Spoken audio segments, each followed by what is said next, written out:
An important point indeed. Congresswoman, let's take a closer look at that email from Epstein where he writes to the author Michael Wolff saying this, and it's a direct quote, redacted victim, the name was redacted. Mar-a-Lago, Trump said he'd asked me to resign, never a member ever. Of course, he knew about the girls as he asked Elaine to stop. Obviously, we don't have the full context here, but I'm curious, how do you read this specific email and what it means? Yeah, I think that it is showing that he was well aware and he was trying to cover his tracks at that point in time.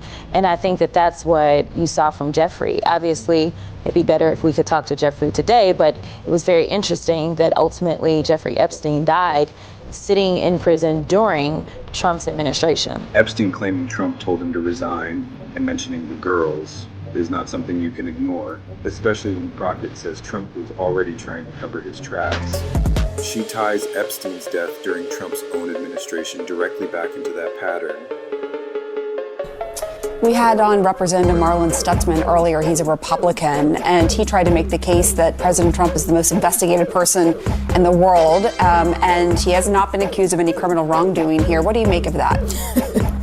Listen, they will do and say anything to cover themselves.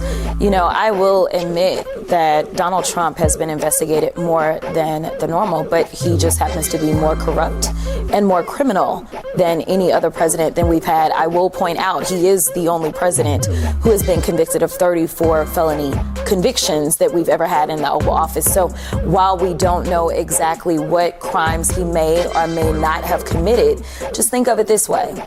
If you know that you didn't do anything, then why is it that you would be twisting members of your own party's arms, trying to get them not to release it? This would be exonerating. If you know that you are free and clear, then why not say, you know what, release the files? In fact, he campaigned on releasing the files because he didn't realize that anything that he was involved in whatsoever was involved in the files. Jeffrey Epstein had something to hang over his head. Why else or how else could you have a debt that you are able to? Now, exactly what it was, who knows, right?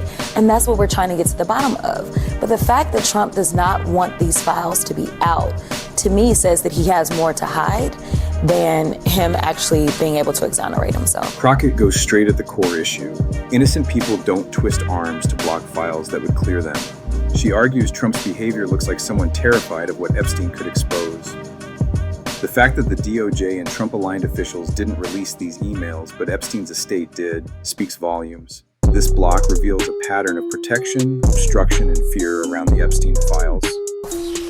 And then the other email talking about that we used initially, I'm just trying to find that email so I can be really precise here, but it talks about how Epstein is emailing Maxwell saying that Trump was with a victim at his house for several hours. This is an email from April 2nd, 2011.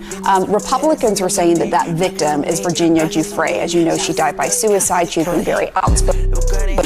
Jeffrey Epstein. Here's the email right here on your screen. She wrote a book, as you know, and she did not accuse him of any wrongdoing. What do you make of that? And can you confirm that? Yeah, I don't know.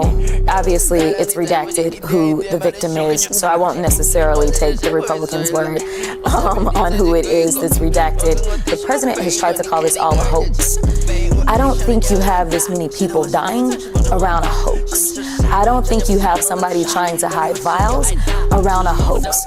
We know that there's something there. We know that his own attorney general had to admit that he is in the files, but they are trying to hide stuff. The only reason that we have these emails is because we were able to get them from the estate, not because the Department of Justice was releasing information, not because Kash Patel was releasing information, even though they've had subpoenas from the Oversight Committee for some time. Kash Patel continues to hold back information.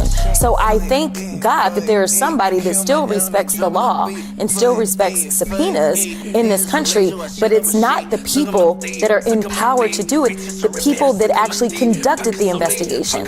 Imagine what we may discover if we got the investigatory information versus getting something from an estate. Well, but we should also note that the head of the Oversight Committee is a Republican. It's Republican. The chairman is James Comer, and he is the one who is issuing these subpoenas. Well, let's be clear about this. Okay. This is not something that he wanted to do. This was a subcommittee subcommittee, remember? It has been the Speaker of the House who has consistently tried to avoid this by shutting down the House. So what the Speaker did is he sent us out on an early recess. But before we left, it was a subcommittee of the Oversight Committee that actually did the motion for the subpoenas, and the Democrats kept pushing, and some Republicans actually joined with the Democrats. This was not led by James Comer. Like Marjorie Taylor Greene. Marjorie Taylor Greene, I don't know if she's on that subcommittee. Okay. But Nancy Mace is on that subcommittee for sure. She's actually the chair of that subcommittee.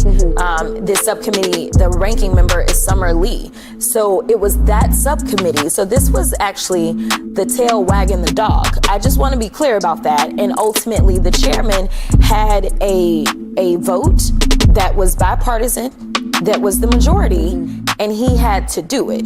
But whether or not they have been like slow rolling this, there is no question about the fact that they have. And you have had Marjorie Taylor Greene, I believe Thomas Massey. It's been some Republicans who want the full floor vote on this. Yeah, we've got 4. 4 out of the 219 Republicans, yes, in the House. The rest of them seem to be okay with being complicit with protecting pedophiles. Over these files isn't just partisan. It's Republicans fighting each other over whether the truth should come out. Delays, shutdowns, and rushed recesses all point to a coordinated effort to stall subpoenas tied to Trump and Epstein.